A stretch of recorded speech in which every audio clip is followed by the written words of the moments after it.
কিন্তু এর মাঝে মধ্যে মাহির গোয়েন্দা কল করে বলল টার্নি ভিলা নামের ফার্ম হাউসে মেয়েদের আটকে রাখা হয়েছে। তাই মাহি সেখানে যাওয়ার জন্য গাড়ি ঘোরাতেই গাড়ি ব্লাস্ট হয়ে গেল। বস তাড়াতাড়ি আসেন, মাহি ম্যাম তো এক হসপিটালে ভর্তি। কি হয়েছে ওর? ও হাসপাতালে কি করে? বস, আমরা আসার সময় ওনার গাড়ি ব্লাস্ট হতে দেখলাম। মনে হয় কেউ গাড়িতে বম ফিট করছে। আমি এখনই আসছি। কোথায় মাহি? এই বান্টি, কথা বল। ডাক্তার কোথায়? আইসিইউতে। ডাক্তার, ওনার অবস্থা ক্রিটিক্যাল। ওর বাবাকে বলেছিস? না, তুমি বুঝতে পারছো না। যদি কেউ জেনে যায় উনি এখানে আর আমরাও এখানে, তাহলে বিনা দোষে আমাদের ফাঁসিয়ে দিবে। তার উনি ওইখানে রাস্তায় টুটার সময় গিয়েছিল।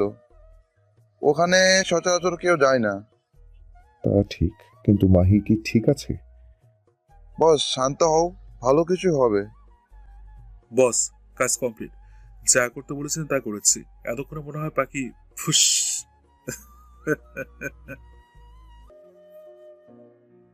ডাক্তার, ডাক্তার, মাহির কি অবস্থা? ওনার অবস্থা ভীষণ ক্রিটিক্যাল।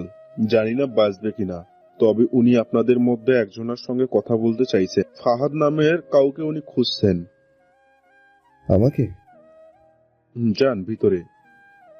ফাহাদ রুমে ঢুকে দেখলো মাহির অবস্থা আর আগের মতো নাই, পুড়ে গেছে সম্পূর্ণ। ওকে দেখে চেনার উপায় নাই।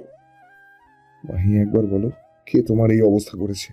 বলো মাহি, ছাড়বো না ওকে আমি। দেখো, আমার কাছে টাইম নেই।